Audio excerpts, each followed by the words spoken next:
গোপালগঞ্জের টুঙ্গিপাড়ায় জাতির পিতা বঙ্গবন্ধু শেখ মুজিবুর রহমানের সমাধিতে শ্রদ্ধা জানিয়েছেন নবনিযুক্ত সেনাপ্রধান জেনারেল ওয়াকারুজ্জামান।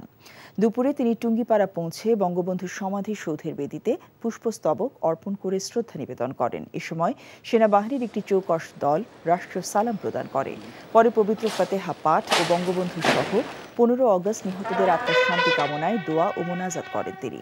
মোনাজাত শেষে সমাধিসৌধে কমপ্লেক্সে রাখা পরিদর্শন বইতে মন্তব্য লিখে স্বাক্ষর করেন সেনাপ্রধান। এ সময় সেনা সদরের ঊর্ধ্বতন সামরিক কর্মকর্তা সহ অন্যান্য কর্মকর্তারা উপস্থিত ছিলেন।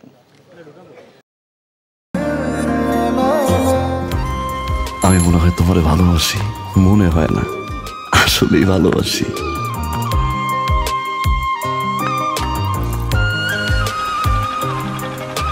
আপনি যে আমাকে ভালোবাসেন আমি টের পাই।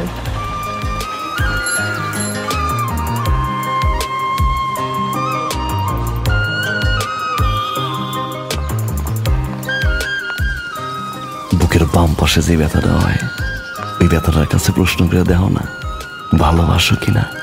10 টাকা 10 টাকা ঘুরাইয়া দেখেন ভাগ্যের চাকা। Lottery lottery lottery.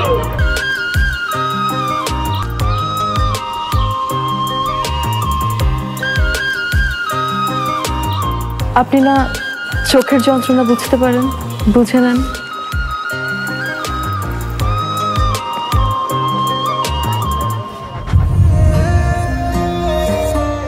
কিন্তু পুরো জগৎ মিথ্যা বলতে পারে, মানুষের চোখ কিন্তু কখনো মিথ্যা বলে না। তোমার ওই চোখ বলে তুমি আমারে ভালোবাসো। আপনি কি আমারে দেখছেন? এখন জন্ম সনদ দিয়ে খোলো বিকাশ স্টুডেন্ট অ্যাকাউন্ট। নিজের বিকাশ নিজে কর।